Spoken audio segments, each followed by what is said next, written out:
OCO, Yate, hello, and a warm welcome to the fourth session of our new speaker series, A Sense of Place, the Human Connection to Earth, Water, and Sky. It is also our 25th session of the entire series. Today, we are very honored to host Dr. Sumira Phatak from the Camden Laboratory at the University of New Mexico. And the title of her talk is Smoke and Fire, Long-Term Effects of Wildfire Smoke. This series is hosted by the Indigenous Education Institute. Today's session is supported and funded by Oregon State University Superfund Research Center in Corvallis, Oregon. My name is Dr. Nancy Maryboy, and I am from Tsetlaga-des-A, which is White Rocks, Utah, and the San Juan Islands in Washington. My Diné Navajo clans are Bibotoni, the Deer Springs clan, and Senjakini, the Cliff Dweller clan, which has relationships with Santa Clara Pueblo. I am Diné Navajo and Salagi Cherokee. I'm an affiliate professor in the Department of Environmental Studies and Forestry at the University of Washington. I'm also the founding president and executive director of the Indigenous Education Institute, which has been in existence for over 30 years now. We are located in the San Juan Islands of Washington State and on the Navajo Nation. IEI, the Indigenous Education Institute, is an all-Indigenous institution with a mission of preserving, protecting, and applying traditional Indigenous knowledge today. We also honor our many non-Indigenous allies from around the world and work with them in dynamic and collaborative relationships. I would like to begin today with a heartfelt acknowledgement of the Indigenous peoples of our Mother Earth, to honor our many participants from around the world. I also want to acknowledge that I currently reside on the ancestral lands of the saltwater salmon people of the Salish Sea, who have called this place home since time immemorial.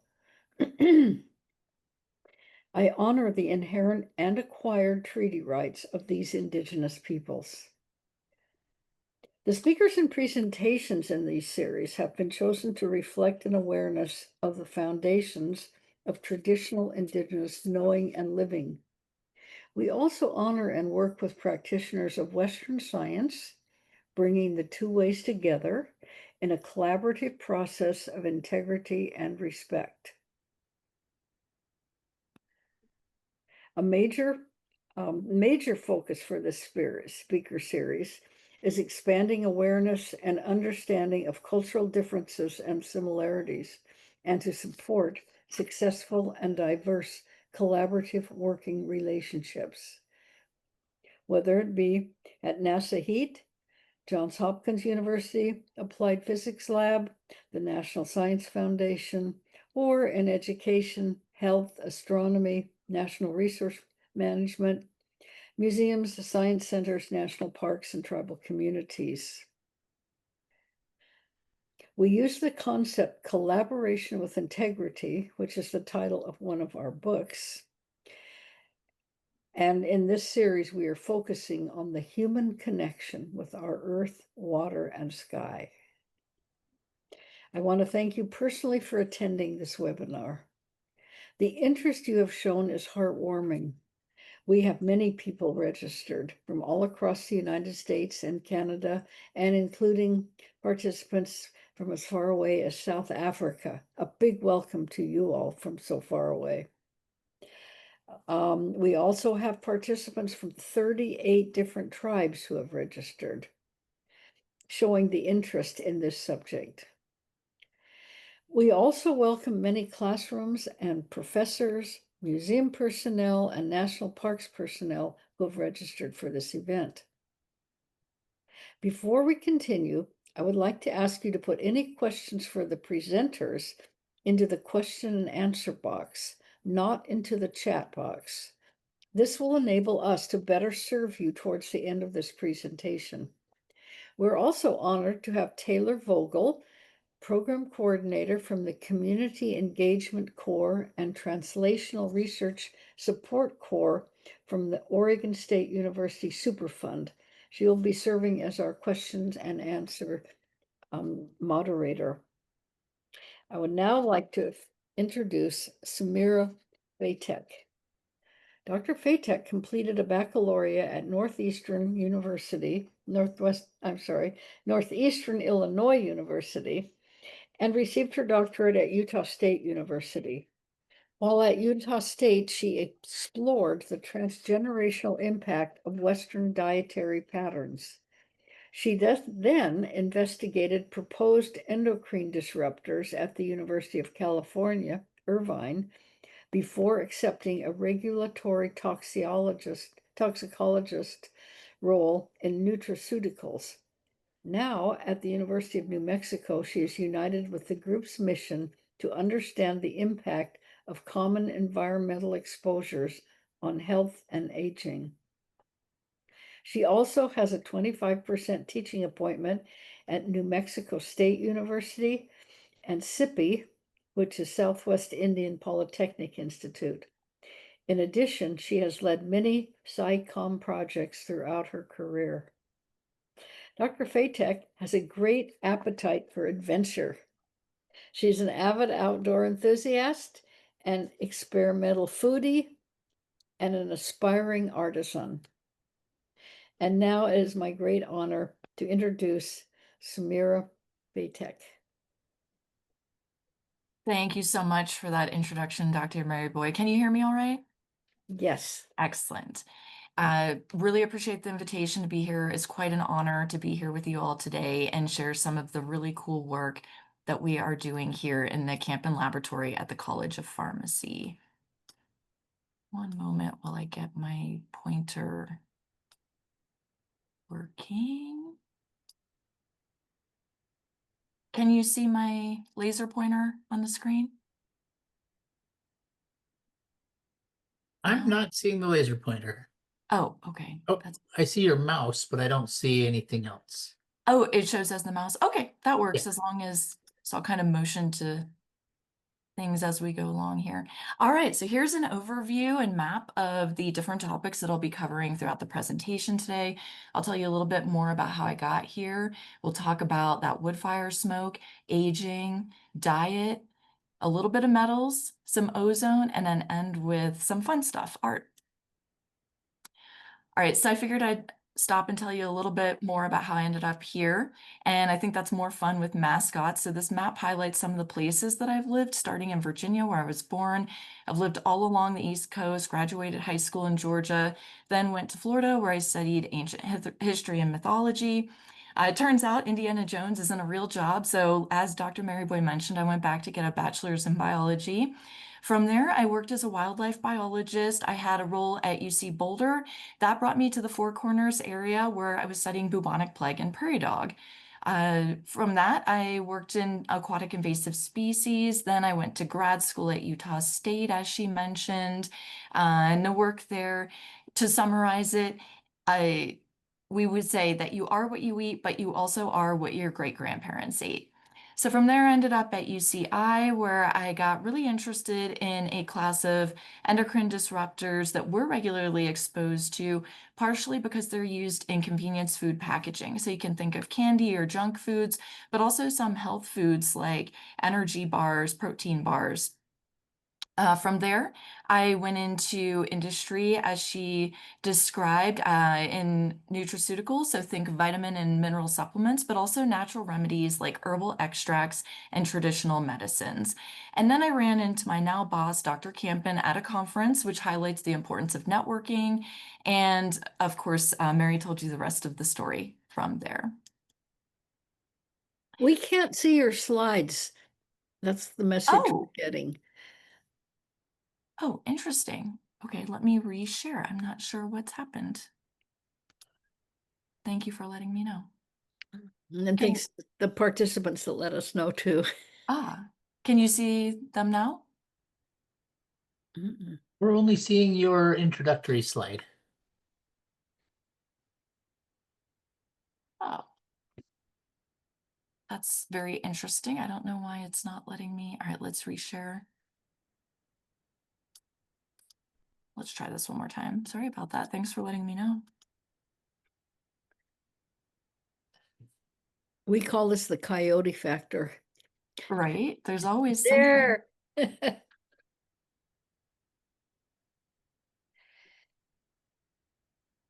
Okay. And now we can see the Yeah. slide? Okay, Yes. So yeah, there we perfect. go. There we go. So here's a map, and you can also see some of the other fun outdoor activities that I love, which is why I really enjoy being here in New Mexico. But of course, people always want to see those cute puppy photos. So here you go, some prairie dogs. This is Gunnison's prairie dog, the species that's found throughout the Four Corners area. They are a keystone species, which means they're essential for the health of an ecosystem. And here on the left, you can see me collecting blood, ticks, and fleas, what are actually what spreads the bubonic plague. So Samira, we're seeing the Yes. whole your speaker notes as well. Okay. I don't know how to. That's what if you click on the use slideshow button? Yeah. Let me see. I'm just not sure why it seemed to be working before and then now it's not working. Okay. All right. Do you see the map right now? Yes. Okay, perfect.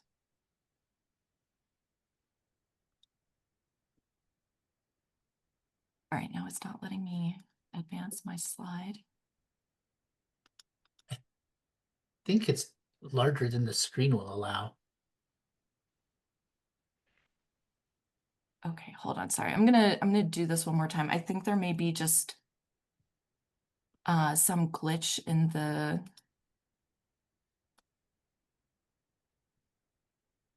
Let's do this one more time.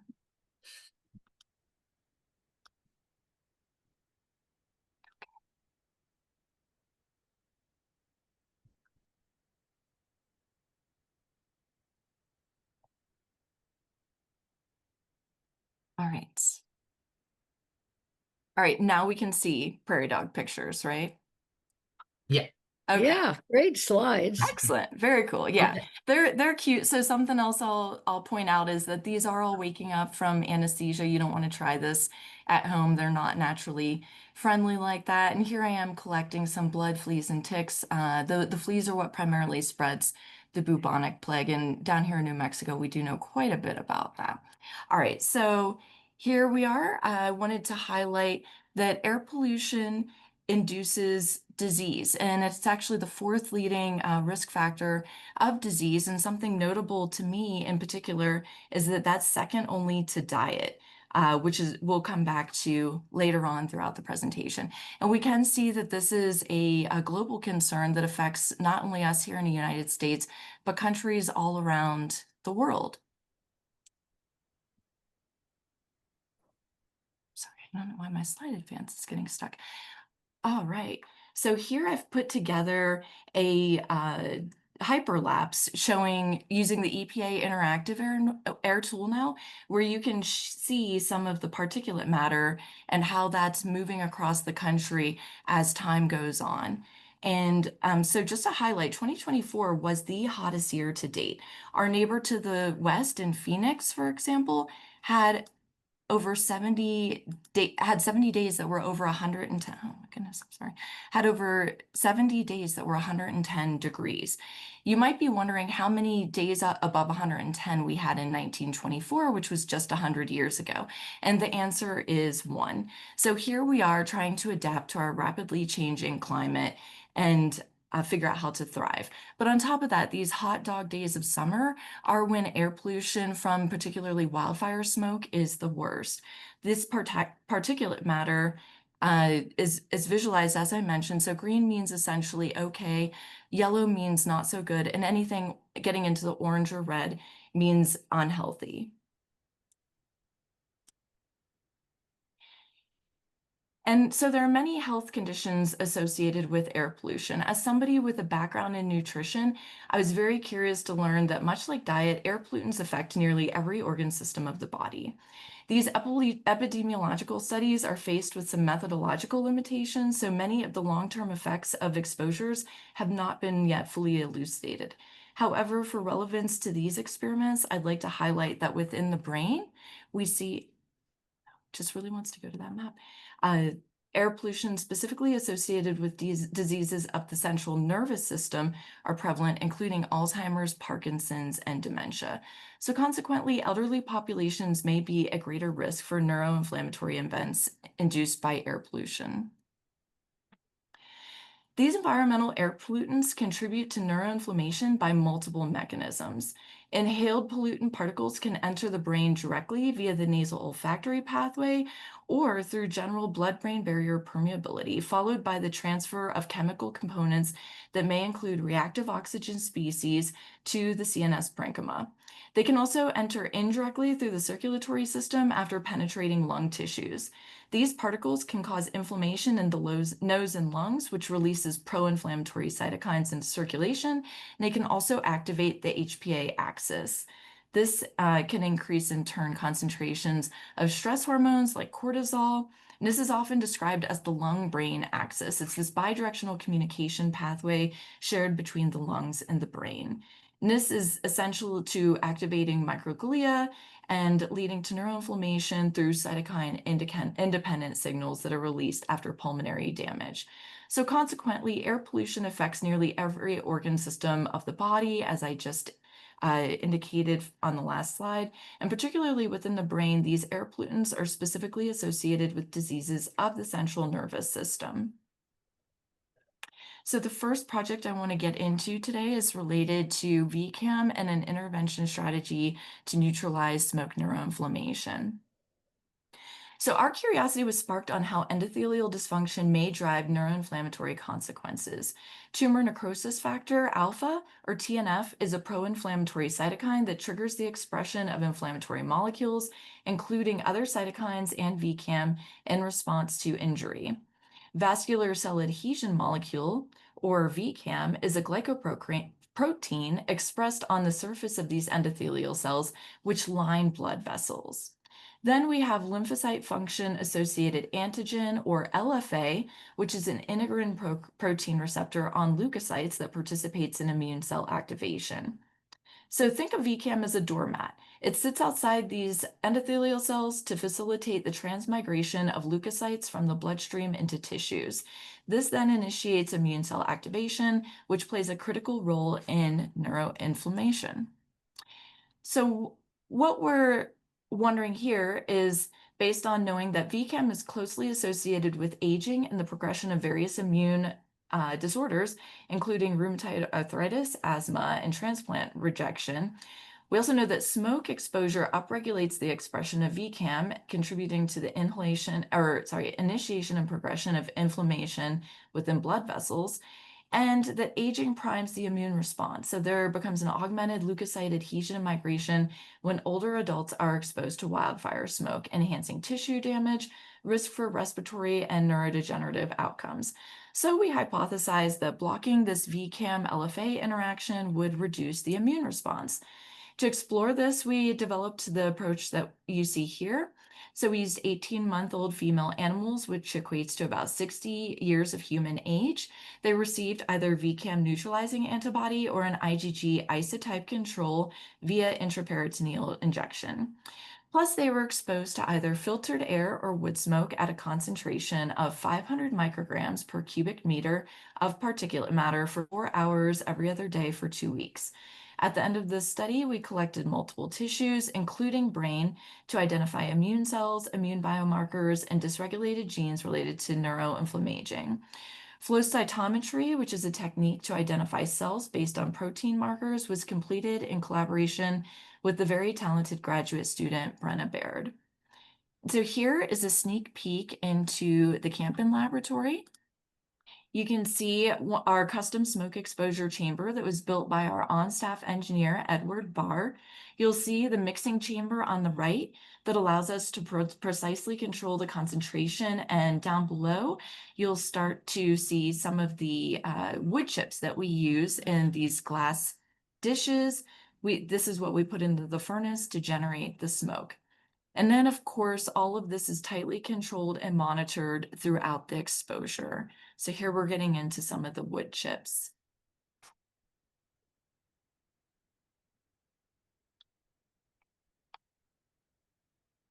All right. And so all the data I'll show you today were analyzed using two-way ANOVAs to account for the 2x2 design that I showed you. I've added a key at the bottom that reminds us of the experimental groups. And the way to interpret these figures I'll show is that a different letter indicates statistical difference among the groups. So for example, a B indicates an increase as compared to the letter A shown in the first two columns. CD31, also known as platelet endothelial cell adhesion molecule, or PCAM, is a cell adhesion molecule found on leukocytes. So initially here we see that VCAM expression was increased in white blood cells of IgG animals exposed to wood smoke, but it was not increased in the VCAM animals. So in other words, our experiment worked and the antibody injections impaired VCAM expression in wildfire exposed animals. CD45, also known as protein tyrosine phosphatase receptor type C, is found on the surface of leukocytes and plays a crucial role in regulating immune cell signaling, particularly in T and B cell activation and differentiation. So here you see that LFA was enhanced in white blood cells of IgG animals exposed to wildfire smoke. And similar to VCAM, LFA was not increased in VCAM animals. CD11B, also known as integrin alpha M, is a protein found on the surface of myeloid immune cells like monocytes, macrophages, and neutrophils.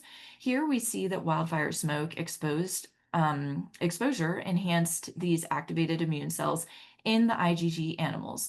However, VCAM antibody neutralization prevented this activation. Lastly, I wanted to share an unexpected observation. Combs are a vestigial organ in humans, but in rodents, they serve as the primary fermentation site, which is similar to activities of our colon. So we saw that wildfire smoke enlarged the ceca, which is typically associated with microbial imbalance. But ceca were normal sized after VCAM neutralization.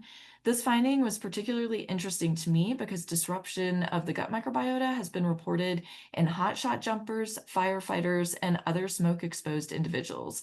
And of course, dysbiosis among microbes is associated with a number of adverse health outcomes.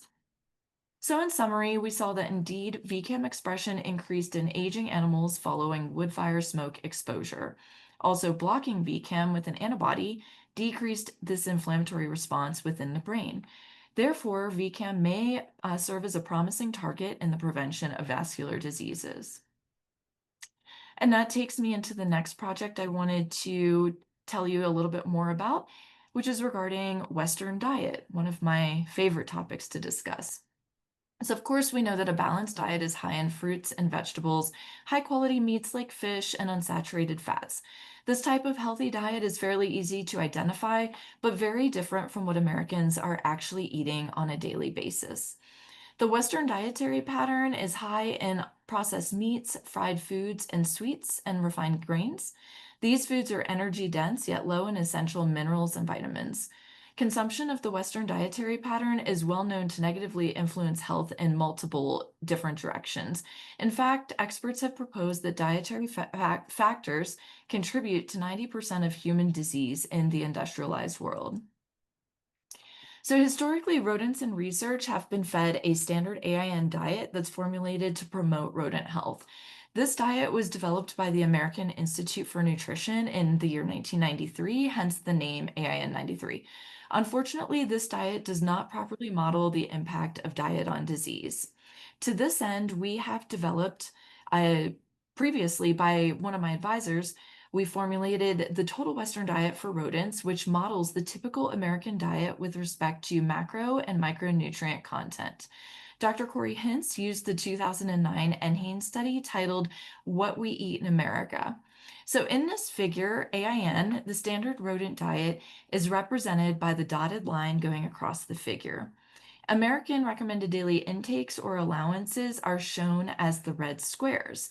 Now, these are very different from the gray bars, which show the 10th to 90th percentile of what Americans are actually consuming. But you can see that our total Western diet for rodents falls right at the 50th percentile for most of these um, markers, and this is represented by the blue circles. So we can see that some of the intakes like calcium, copper, and B vitamins are much less in the American diet and the total Western diet, but much more for sodium, saturated fat, and sugars than what we see in a balanced diet. And so the same holds true for our total Western diet for rodents, allowing us to model the impact of the Western diet on diseases um, like brain, neurodegeneration, cancers, etc., for the first time. And so we know from the last experience and a body of work that smoke exposure induces neuroinflammation. We also know that consumption of the Western dietary pattern impairs immune response. So here we're hypothesizing that the Western diet will drive neuroinflammatory signaling that is induced by smoke exposure. The study design, oh, sorry, did somebody say something? Okay. Maybe that is some background noise. The study design that we developed to explore this is illustrated here. We used 2-month-old female animals, which is equivalent to a young adult around 20 years of age.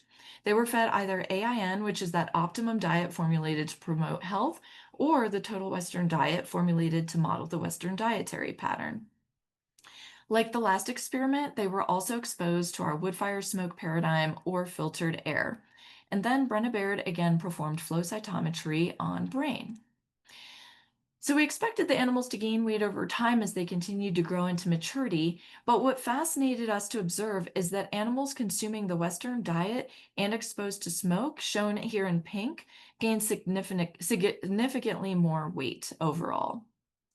And that finding spurred me to perform DEXA scans, or dual energy X-ray absorptiometry, which allows us to quantify body composition. Here we observed that this increased body fat accounted for this excess weight gain. And it's important to note that adipose tissue is not merely an energy store, but also disrupts immune regulation by promoting chronic low-grade inflammation, impairing immune cell function, and increasing susceptibility to infection or inflammatory disease. So regarding flow cytometry, let's start with our old friend VCAM. VCAM expression was increased in white blood cells of animals exposed to smoke, regardless of diet, although diet was a significant factor in this analysis as well.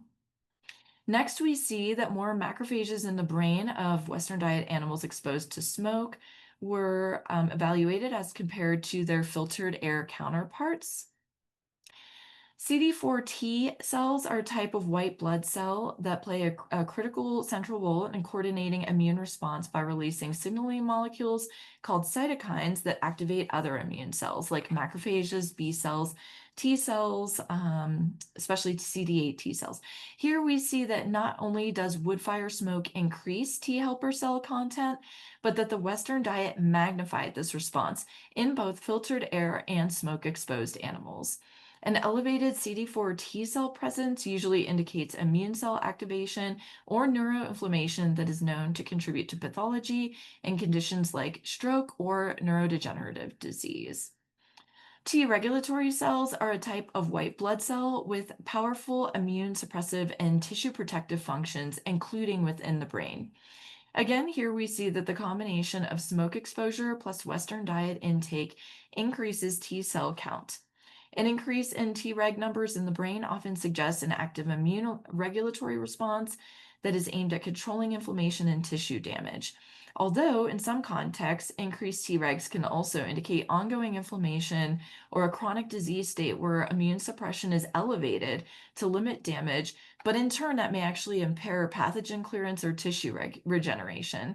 And this is an exciting area of new research among immunologists.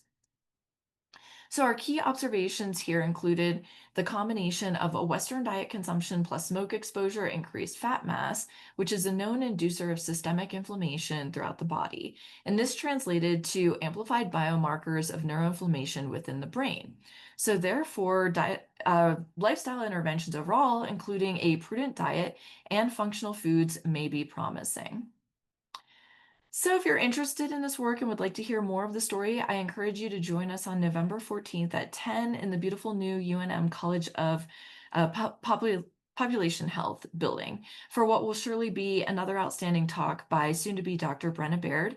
She completed an extensive series of work, and that's looking at different time points along with additional interventions, including a saturated fat diet and omega-3 polyunsaturated fats. So we will hope to see you there.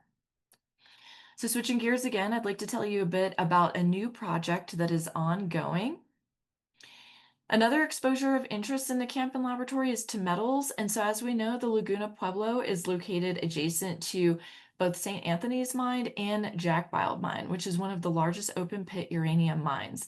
Although this mine has been closed for over 40 years, metals continue to leach out into the air, soil, and waters in surrounding areas. And we know that plants do have the ability to incorporate these metals into their biomass as they grow.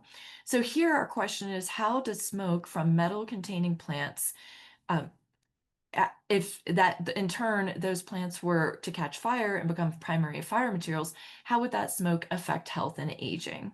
And so to answer this, we've collected presumably both high and low metal containing plants of the same species from the Laguna Pueblo. And after metal content is characterized, we plan to determine the effects of this smoke in a preclinical study similar to what I've shown you earlier. Here's the field crew of one of our visits, and I wanted to share with you how special it was to gain this insight with an on-site visit to a restricted area, and also some of the observations that one would make from a wildlife biologist perspective. So many of our sites were teeming as life, filled with insects, lizards, birds, and also this beautiful hummingbird moth that I just showed you. So of course, this ecosystem on the mines in the mine site area, which is shown on the right, is quite different from a riparian area, but the desolation was impossible to ignore. And I didn't see any of the typical liveliness that we would typically observe in even a desert shrubland. And one thing as a wildlife biologist, we often use raptors. These are birds of prey. In our area here, that'd be red-tailed hawks, golden eagles, burrowing owls, and everyone's favorite, the turkey vulture. These are classical indicator species because they sit high in the food web and they respond very strongly to changes in prey, habitat, and environmental contaminants. So essentially, they integrate the effects from this entire ecosystem below them and indicate the health of a particular location. And so I'd like to mention that I didn't observe a single raptor in the area surrounding the mine site the entire time we were there. Okay, no one wants to play the video one more time. That's great. Cute hummingbird moth. All right, so if you're interested in this topic of metal contaminants, I hope you'll join us at an upcoming event. We call this Thirsty for Thought. It's a collaboration with Fredine Lauer and many other colleagues here at the College of Pharmacy. This is a science communication project with the mission to empower communities through accessible science. We'll be at High and Dry on November 13th at 6:30 with a series of leading metal researchers from here at UNM. You can sign up for calendar invites using the QR code, and we will hope to see you there. All right, switching gears again. I also investigate ozone, which is another important but often overlooked air pollutant that I'd like to tell you more about.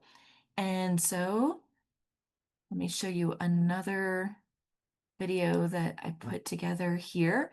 Back to our hot dog days of summer, I'd like to point out this is also when ozone exposure is the worst.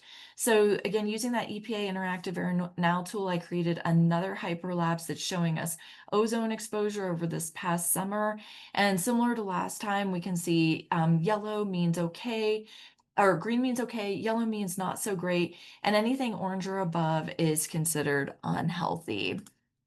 And So let me just mention a few things about ozone. By virtue of its high oxidizing potential, it is considered a pollutant at ground level where it damages our respiratory tissue.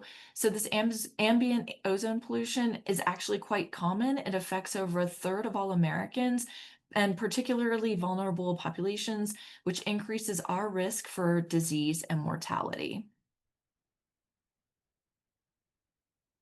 This is notable because air pollutants, particularly ozone, can promote gestational hypertensive scenarios. In fact, there was a link between ozone exposure during pregnancy and preeclampsia incidents recently unveiled, with the first trimester identified as a particularly vulnerable window.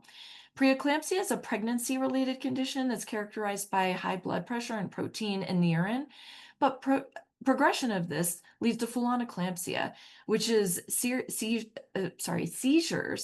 and this is obviously incredibly dangerous for both mom and baby. And here I've listed several other short or long-term consequences that both mother and offspring can experience. A key takeaway is that these hypertensive disorders of pregnancy represent a major risk factor for the development of neuropathological conditions later on in life. So now I've explained that we're routinely exposed to ozone. Ozone exposures can damage the brain by multiple mechanisms, and dysregulation of immune response in the central nervous system drives pathogenesis. So the question we're asking now, does gestational ozone exposure confer vulnerability within maternal brain? To better understand this, age-matched pregnant and control female animals were exposed to either 1 part per million ozone or filtered air twice for 4 hours per day during gestational days 8 and 9. Brains were then harvested on gestational day 18 for single nucleus sequencing by 10x genomics. The first step that we have to take here is to identify the cells of the brain and their respective tissue types.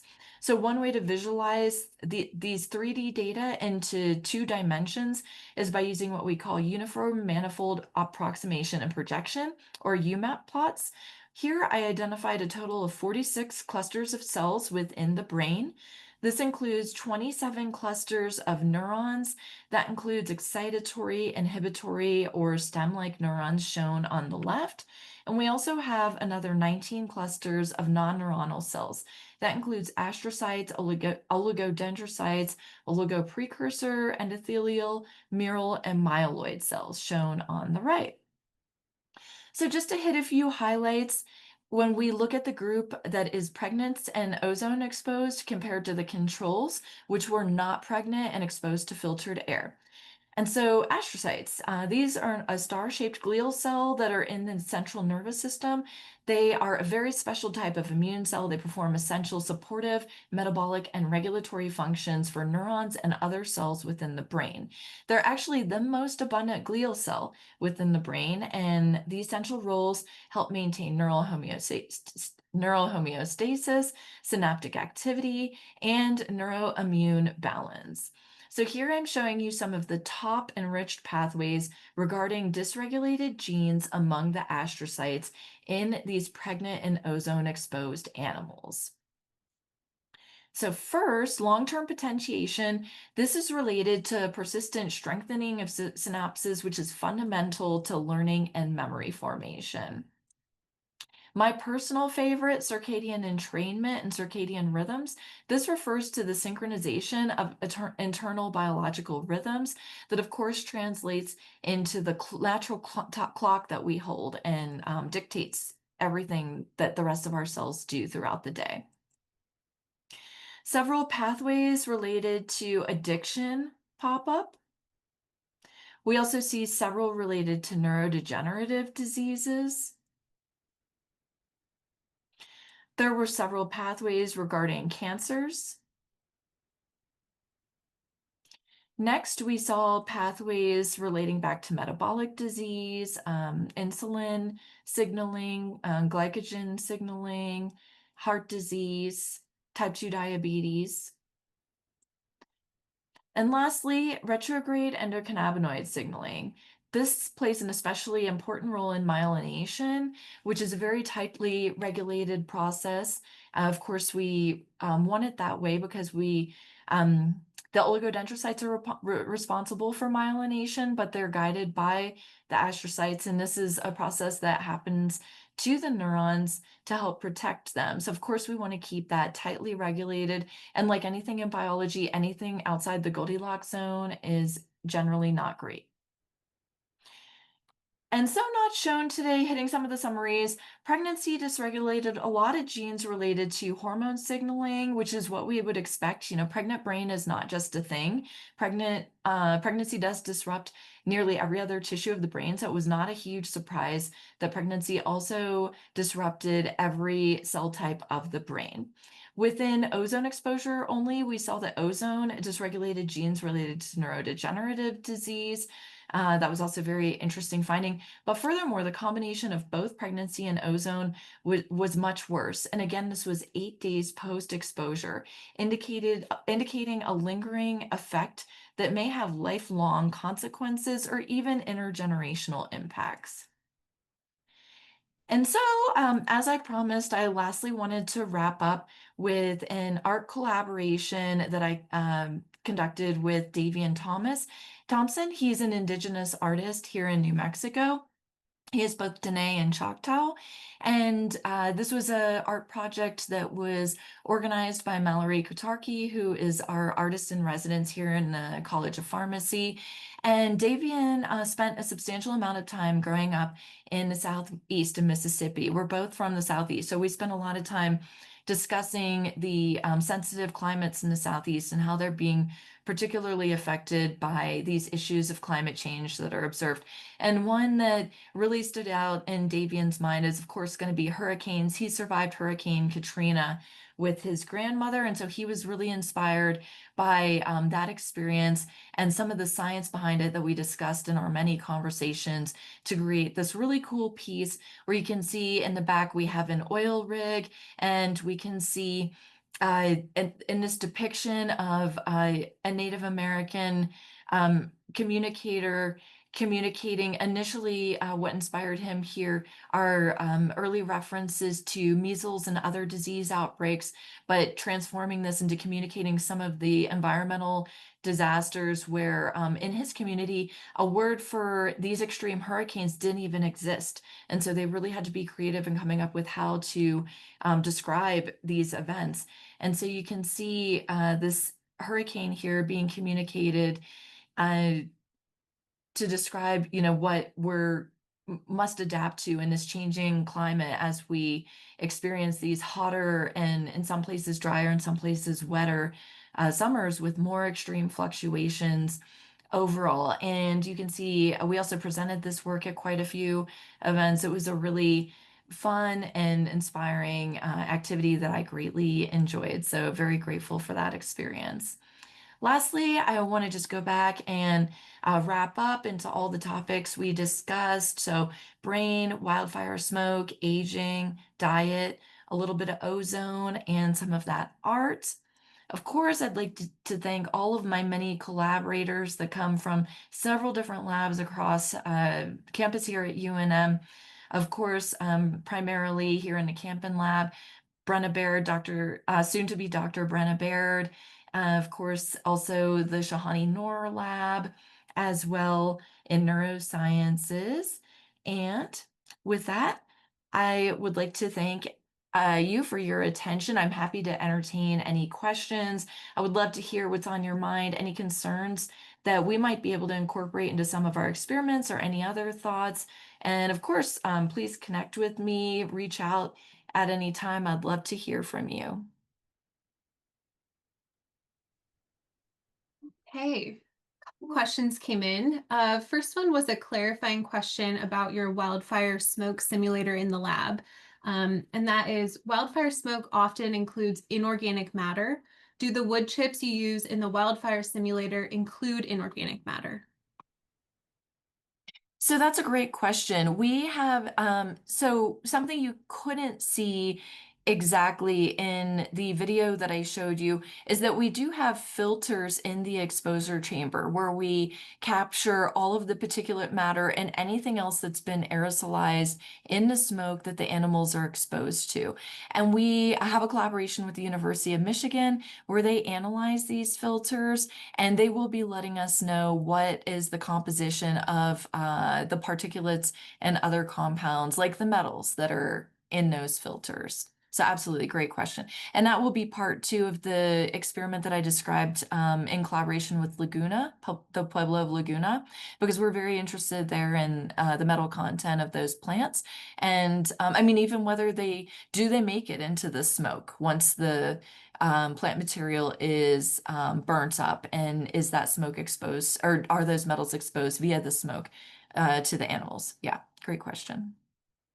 That's a perfect segue, actually. There was another question. Can you expand on your project with the Laguna Pueblo, and how is the community involved in that project? Yes, absolutely. So the community has been involved from all stages from the very beginning of the conception. We had several meetings with community members, even just to discuss plants that would be of most interest or most concern. What plants are most interesting and relevant to the people, that what plants they see growing there. This also got us quite a bit onto an interesting topic of many of the plants that are actually invasive species. So we see a lot of Russian olive, for example, along the riparian zones. And that's always interesting to think about those, along with the tamarisk or salt cedars. We call them salt cedar if we're in more ocean, marine, coastal areas. And then tamarisks a lot more times out here in the West, but it's the same thing. These are very water intensive plants. By some estimates, they're consuming 200 gallons of water per tree a day. So just some other interesting discussions that come up along those topics, but they're very prevalent and they're outcompeting the other native plants there. So those are some other plants that we did include in our analysis. Thank you for the question. Excellent. A couple questions around diet. Are there foods or herbs that will help strengthen human lungs after inhaling wildfire smoke? That is an excellent question. Thank you so much. I'm very interested in these herbal remedies and ancestral medicines that we know have been used beneficially for thousands of years. And I've had many conversations. I've really enjoyed being here in the Southwest and learning more about this. It's such an interesting topic. And unfortunately, a lot of this information is actually being lost. We do have a number of really important plants in the communities here, but due to climate change and other factors, some of these plants, and I had many amazing conversations with Davian. Several members of his family are very knowledgeable on this topic. And he pointed out that many of these plants, because they grow in such special areas, maybe only on this south side facing of this particular hill at this time of year, and they just aren't even there anymore. We're not, they're not finding them growing. So it's a wealth of knowledge that's being lost as we go along. So none that I would say right offhand, but I think that there's a lot of opportunity for exploration here. And in general, diet and lifestyle factors are a really great opportunity for intervention because they're things that we can change. It's something we can do quite a bit about, and they consequently lead to a variety of health benefits all around. So definitely, we can and should make better choices for a prudent diet when possible. Thank you. This comment references a Japanese researcher studying fasting effects on the body and concludes that during fasting, the body eats bad cells. Do you agree with that conclusion? Do you have any thoughts on the American consumption habits neglecting an essential diet practice of fasting that's practiced globally or in different cultures? That's a very interesting question. So I'm unfamiliar with that particular researcher, but if you could share their name, I'd love to look up their papers in particular. I'd be more than happy to continue those discussions. But intermittent fasting has been widely studied, and I am a huge advocate of this. There are many beneficial health reports that indicate improved metabolism, improved cognitive function, a reduction of brain fog, increased energy. A lot of times too, this is coupled with what we call the ketogenic diet, which is essentially a low carb diet, and especially very low in simple sugars, like more complex carbs and fibers, and then higher in fat. And this really shifts the body to more fat metabolism, which is very beneficial. In turn, we produce more short chain fatty acids, and those are very important for the gut microbiome as well and have a lot of beneficial impacts there. So, yeah, absolutely. Intermittent fasting is great for health, and I've not really seen any adverse health outcomes there. So I would highly recommend playing around with that. You know, with every person too, we always need to consider there is no universal optimal diet for humans. That's just not a thing. We're very diverse in many different factors, our regional origins, ethnic origins, other things. So we really need to play around a lot of times and figure out what benefits us the most. So I would recommend that.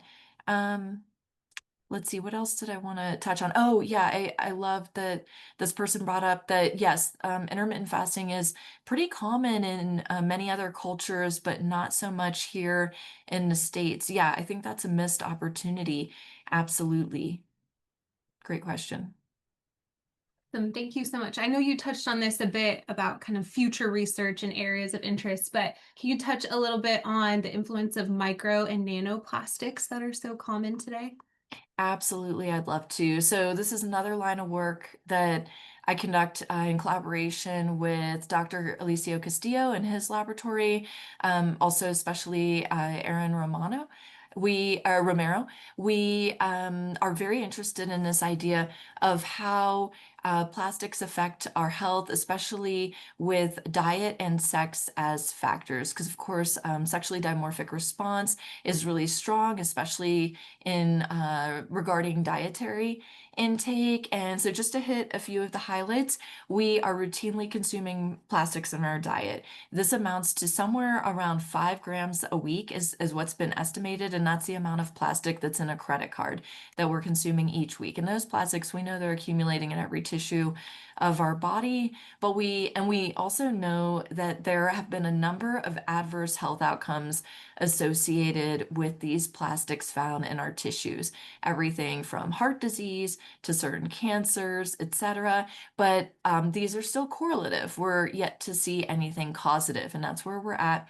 So we're working diligently to look on what exactly are these plastics doing in the body mechanistically, and what effects that they're having, and then getting into that dietary intervention piece and what can we do, because essentially these plastics are for sure ubiquitous within our environment. So more on that. Not only are these plastics in every tissue of our body, they're also in everything else that we test. They're in the air, they're in the soil, they're in the water, they're in extremely remote regions, they're in the clouds, they're in the Mariana Trench, so thousands of feet above and below. They're in, places that humans don't even regularly visit.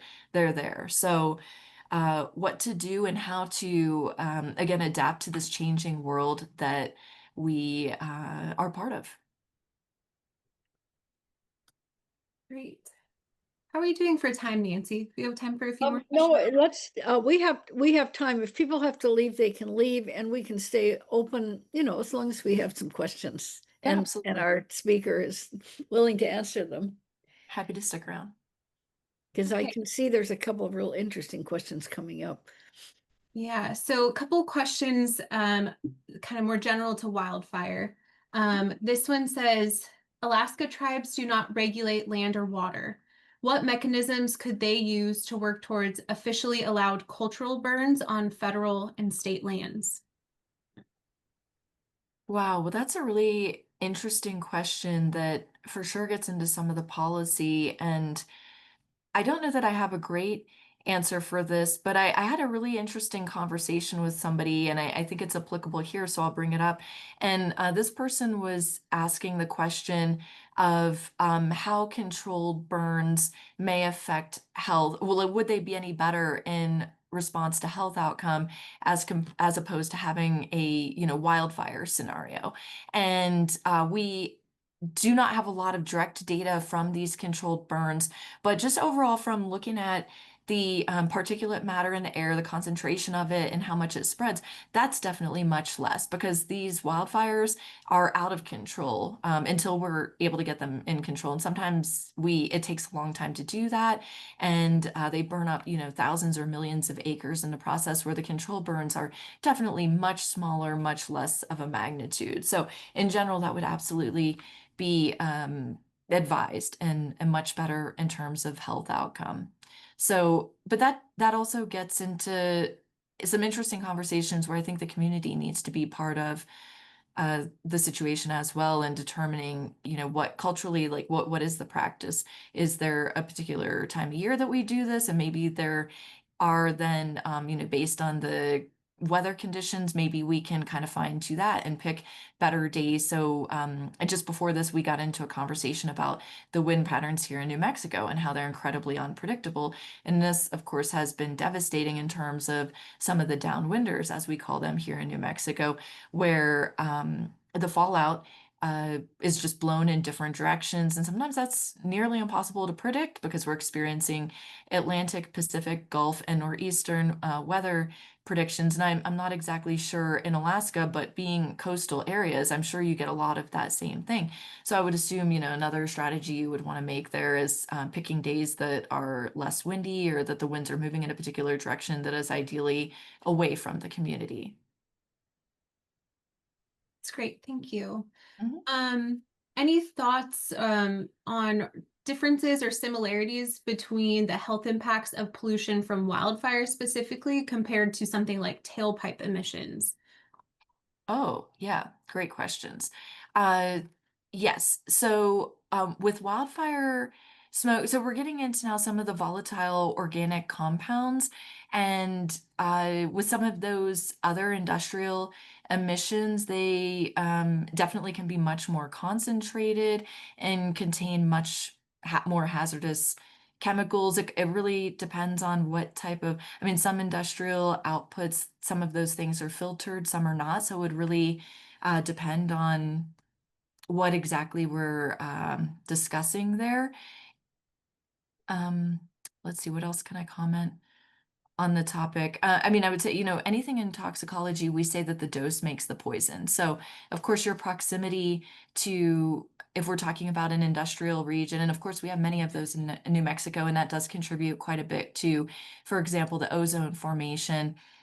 Which is a combination of some of these nitric oxide compounds and volatile organic compounds interacting in the atmosphere to form ozone, which is three oxygen molecules. But this is, again, a very unstable molecule, and that's why it is incredibly damaging to tissues once we inhale it. So that is one example of kind of how some of these compounds can interact in our environment and create subsequent contaminants that continue to be exposed to us and cause these longer term health effects.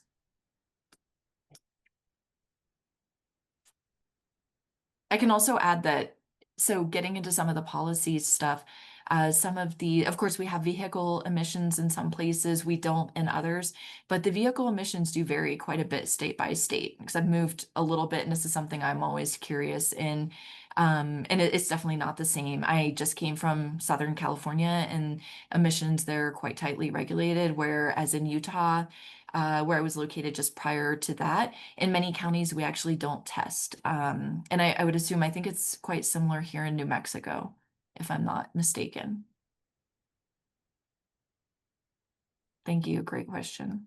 Yeah, thank you for your thoughtful answers. Let's see.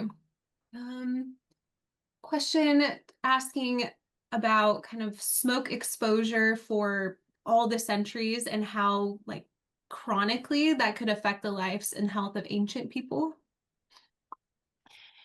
Wow, that's a really great question. I don't have any data offhand about that, but there are a few things that we could put out there to form some hypotheses. So for one thing, for the vast majority of history, we had much, much fewer humans on Earth. And so in turn, many of these fires are actually anthropogenic in cause, so meaning they're human caused.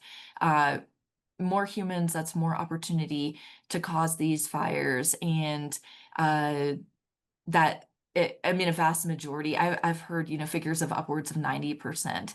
And many of these stories I've heard, things where it's, sparks from vehicles or things or cigarette butts, things like that, that we just simply wouldn't have had for all these millennia that our ancestors were, for the most part, peacefully coexisting in their environments. And I'm sure, from time to time, obviously they were using fire for a long time, and I'm sure there would have been experiences where maybe things caught fire that were unintended, but I'm sure too that the scope of that was probably much less than what we're experiencing today. And I'm sure we could look into that, and I'm curious now, I will look into that.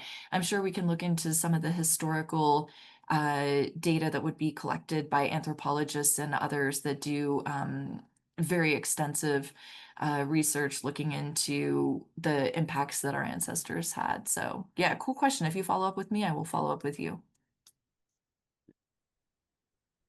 There's just two more questions. One kind of building off of something you talked about earlier about herbs and different plants and things. Do you have any thoughts on strategies for how we could go about accumulating or collecting that type of past knowledge from plants and incorporating that into modern medicine? Yes, absolutely. And so there are many cool institutions that are working on this type of information, because this is something too that really is so special regionally, right? Because all of these plants, so let me take a step back.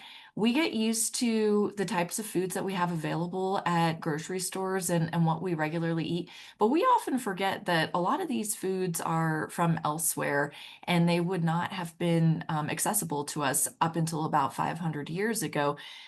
For example, with tomatoes, we often think of Italian food, but Julius Caesar and his contemporaries never had a tomato. That came from South America. And before this, recent migration of these foods that followed human migration, tomatoes were not in Italy, and they didn't have pasta sauce. Just fun things like that. So, and that goes too with some of these traditional foods that maybe some of them were harder to cultivate and really could only live in these special regions. So as we migrated around, a lot of times those traditional remedies didn't always come with us because they're just harder to deal with us, and then they didn't acclimate right away. And the things that did acclimate are what we see everywhere, corn, rice, wheat, easy to grow in many places. Um, how to how to cultivate that knowledge. There are several different organizations and institutions that are looking into these botanical remedies. AHPA, that's American Herbal Association. Trying to think, the Council for Responsible Nutrition is another one. The Herbal Botanist is another one. And so there are many different, if you follow up with me, I can definitely share you some more resources on this. These are just some different groups that I kind of follow loosely and keep an eye on. But also there are cool papers published where people are actually doing research looking at these herbal remedies and some of the health effects. And it gets very interesting here, because something we find is that when you take the extracts of a lot of these botanicals, so in general, any plant contains upwards of 500 different chemicals within the plant. And so sometimes we do things like we focus in on a really specific phytonutrient, and those are essentially the chemicals within the plant that are associated with these health benefits. And another cool thing about these phytonutrients is that they're often associated with the really cool colors of the plant. So for example, anthocyanins in berries, they give those really beautiful red, purple, blue, pink colors that we see in everything from raspberry, blueberry, strawberry, blackberry. So we can see, it's a variety of berries with different colors. They all contain anthocyanins, but in different proportions. But the thing is, they also contain a variety of other food chemicals, hundreds of them. And so we take anthocyanins out, and we have done many experiments giving these purified anthocyanins to animals and also even humans.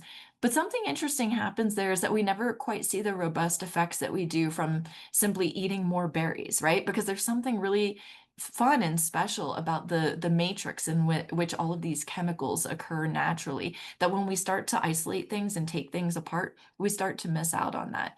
And we see that in many other plant and food contexts as well. Super interesting. Thank you. Mhm. Last question. This one came in ahead of the session today, but I think it's a good one to end on. Do you know of other research or networking opportunities for this type of work that's being done internationally? Absolutely. So is that regarding the wildfire smoke or the botanicals or? I think Wildfire smoke, probably, wildfire, and yeah. air pollutants, sure, yeah. I would love to highlight our home organization is the Society of Toxicology. They have an annual meeting every March, and then we have a regional meetings occur every fall. Here in New Mexico, we just held our regional chapter here in Albuquerque, and that rotates among the Four Corners states. So we next year will be in Arizona, if I'm not mistaken. The meeting's more open, more than welcome. Anybody can join us. We'd love to have you there. The national meeting is every March, as I mentioned. And so it's international. We have attendees from all continents join us, and we discuss on all things toxicology. So every environmental exposure that you can think of, we have topic focuses that look at every tissue of the body and how they react to those different exposures. We have policy groups that talk more on that. We have risk assessment groups that talk more about the happenings in industry. We really all aspects of toxicology, including these air pollutants and inhaled toxicants that we discussed today. Great. Thank you so much. I'll hand it back to you, Nancy. Okay. Oh gosh, thank you so much. I have one question I want to ask you before Yeah, we of wrap course. this up. In the Indigenous world up here, there's a lot of interest in intergenerational impacts, and it has to do a lot with mental health. It has to do with all kinds of different subjects. But I wonder if you might just address that in terms of the wildfire smoke. Absolutely. That is a great question. Thank you so much for asking. And so just to go back a little bit, my early work was related to transgenerational epigenetic inheritance. And so this is the idea that things we're exposed to are passed down to not only our offspring, but also potentially their offspring, our grand offspring, or the next generation, which would be our great grand offspring. And the idea here is very interesting because that means then if we're talking about great grand offspring, it's not necessarily a direct exposure. There's something indirectly that is being passed on down through these generations.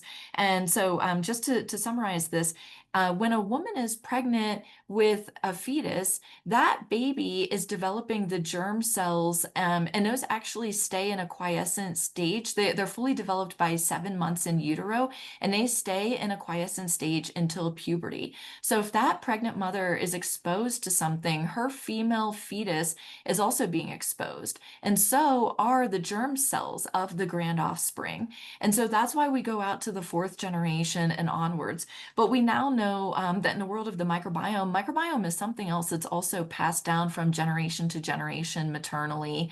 And another aspect too of this, of course, is going to be behavioral things. We also we're exposed to the environments of our parents and our relatives, and we also have some of the behavioral impacts of this. And so when we look now, we see many things, different stress factors. So, for example, there's a cohort of women that were pregnant at the time the 9/11 towers went down in New York City. And so they've been followed ever since then. They were obviously extremely stressed during that situation. They're pregnant, so their fetus is being exposed to that stress. And now those offspring are becoming adults. It's been, shockingly, 25 years, we're coming up now on that. So those individuals are becoming adults themselves. They're being followed out. And those offspring do have increased anxiety and depression that's being observed and recorded as they reach adulthood and go on. And so on, their offspring will be observed as well. So that'll be a really interesting cohort to follow. So getting into, and I'm sure, again, some of that's going to play into some of the environmental air pollutants as well, because of course there was a lot of air pollution happening at the time of the 9/11 towers. But again, with some of the work that I shared today, we are seeing these changes in the brain, and those changes in the brain are going to translate to changes in behavior. And so, of course, any differences in mom's behavior are certainly going to affect offspring, and that's going to continue to keep happening for subsequent generations. So I could definitely imagine that there would be intergenerational or transgenerational effects. But this is also a very interesting question, and we haven't looked at this. How would the germ cells of the pregnant mother be affected by these air pollutant exposures? We haven't looked at this. I don't know that anybody's looked at this, but I think it's a really amazing question that we should consider in terms of long-term health outcome, and also how to remediate this and how to interfere. A lot of times when these wildfires happen, they happen in our environment, and it's not practical for most people to suddenly be on the other side of the country. And furthermore, as we saw from the hyperlapse of the maps I showed earlier, almost everywhere in the United States is constantly being affected by some air pollutant at some time or another. So this is just an exposure we need to figure out how to deal with. And so more of a focus on some of the functional interventions that we can implement to help people either remediate these adverse effects, or possibly get rid of them altogether. That would be ideal. Gosh, the questions are so good and your answers are wonderful. I have one more, just a real practical one, actually. Of course. Can you, for anybody that's watching and wondering how if they're exposed to a lot of wildfire smoke, is there a particular mask they should wear that would protect them more than others? Absolutely, great question. So, of course, we've all become with the N95 masks during COVID. That is a mask that is quite effective at filtering out particles that are around us in our environments. But something important to note about an N95 is that it only works properly when it's fitted to your face. And so in other terms, that means it needs to have a very tight seal, and every N95 is a little bit different, and everybody's face is a little bit different. So essentially, if you're wearing an N95 face mask, and there's another option you can look into as well, which is a respirator. You can actually buy these on Amazon, and there is a half face respirator that's like this, and it comes with some disposable filters that will be, a circle shape right here that you can plug in. And there are different filters for different types of exposures, whether biological or air pollutants, etc. So you can certainly look into those on, Amazon or other online sources. But anyway, it's important to note when you have an N95, you'll know that or you'll have an idea that it's fitting properly when you exhale, and it actually if you exhale hard and it pushes the mask off your face, because the air has to escape around the edges of the mask because you have such a tight seal. But the only way to know that the mask is fitting you properly is to do what's called a fit test, a respirator fit test. And essentially what they do here is they put a very thin, tiny tube in the mask, and then one, outside the mask to check and see, is air coming and going from the edges of the mask. So that would be, yeah, there you go. Okay, that's very useful information. Great. Thank you so much. You're Gosh, very welcome. This whole session has been terrific. We've gotten really interesting comments, and I think we've all learned a lot and going to be much more attentive to what we breathe into, especially during wildfires. I want to say we have been recording all of this. It will be available on our website. I think Chris had posted that. It's indigenouseducation.org/multimedia. And you can, like I said, we'll have about 26 different recordings there. You can go in and if you go into our website, it'll say who spoke and what they were speaking about. Anyway, I want to thank everybody that was on this. Thank you, Chris. Thank you, Taylor. I want to thank Diana Rollman for shepherding the hosting of this session. She's from Oregon State University. Very, very helpful and supportive. And lots of teachers from Princeton to community colleges all over, they're using these for their curriculum. Some are actually having it be the whole curriculum. Robert Kimmerer uses them in her classes, as a matter of fact. So we're really interested in support, getting this as wide of dispersal as we can. And in closing, I always say this, and I'll say it again. I want to extend a very special thank you to our technical support, Chris Tarrant from Tarrant Solutions, Friday Harbor, Washington. Each time we host one of these speakers, there's so much work that goes on behind the scenes. The coyote factor is a Navajo disruptor and bringer of chaos. It's a rabbit in Cherokee. Up here, it could be a raven up here in Washington State, but it's always lurking somewhere. And Chris is the one who always comes up with a plan B or C to counteract the possible chaos. And there was a little bit of this going on just before you all came on. So it's a good thing Chris was right there. Also, I want to shout out to Ashley Tarrant, who created our beautiful poster. We're going to send an email out to you just after we close this, and then with a short survey asking your reaction to what you've heard today. We really hope you would take the time to answer the questions, because your responses are really helpful as we design future programs. So from all of us to all of you, thank you. Gracias, Wado, Ahehe, and hope you have a happy week. Goodbye.